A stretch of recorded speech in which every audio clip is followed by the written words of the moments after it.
Well, in North Carolina, way back in the hill, lived my old pappy, and he had him still.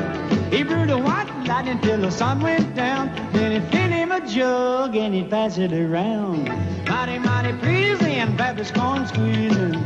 Shh, ooh, white lightning.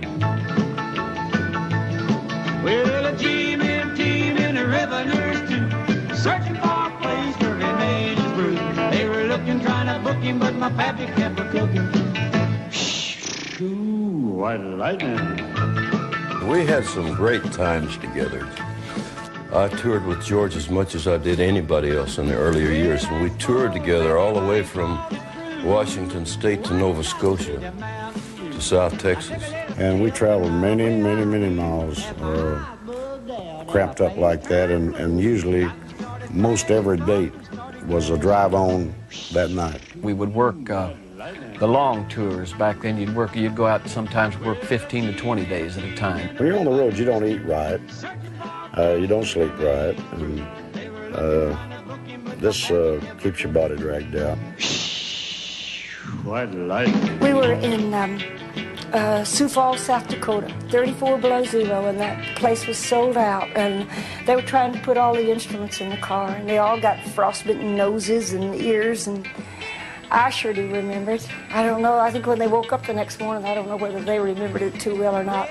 Those long tours like that are over, but it was a lot of fun. It was what I like to call the singing 60s. Mug and he drank it on down, and I heard him a-moaning as he hit the ground.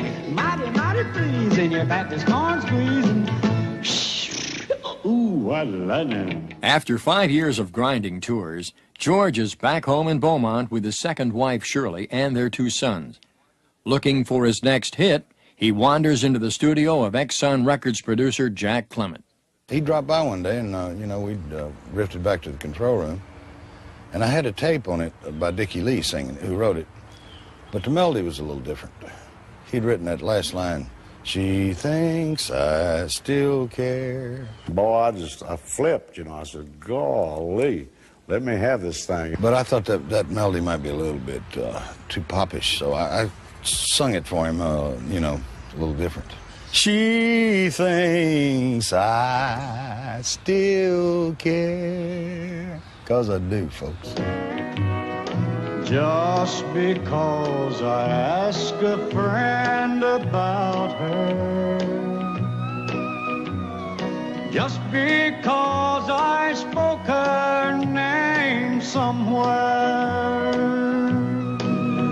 just because I rang her number by mistake today, she thinks I still care.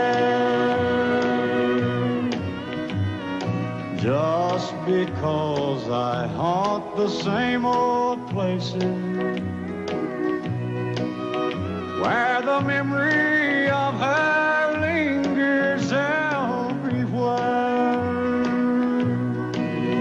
Just because I'm not the happy guy I used to be,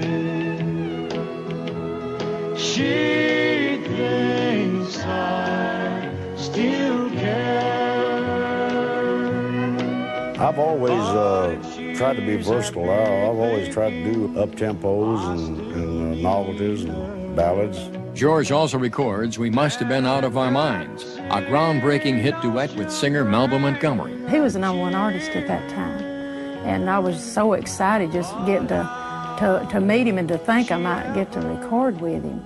And I sang the song for him in person, just me and my guitar, and he right away he said, "I love that." Said, "I think we can do that." I think it's what makes George who he is, because he knows a song when he hears one.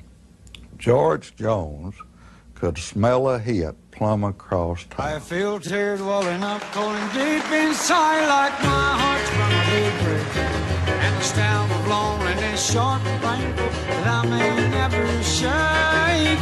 You might say that I was taking it hard when she wrote me off with a call, but don't you wager that I'll hide sorrow when I may break right down and fall.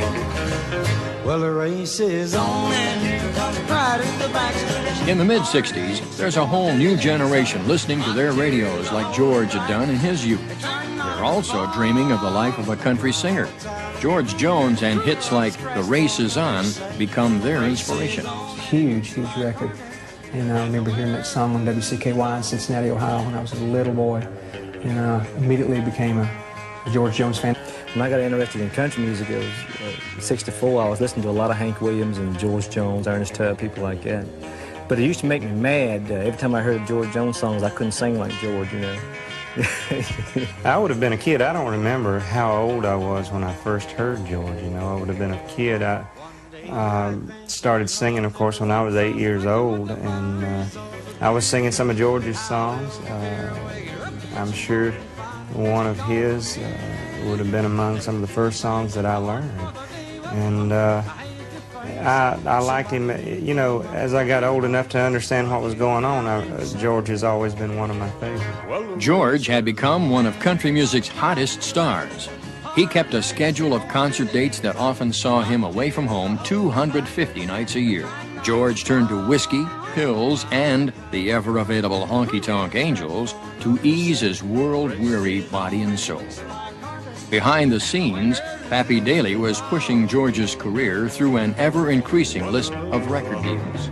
Well, we took him to Mercury, and he became the artist for their country division, and then he took him to United Artists, and he was the country division at United Artists. And then he took him to Music Core, and he was the country music division at Music Core.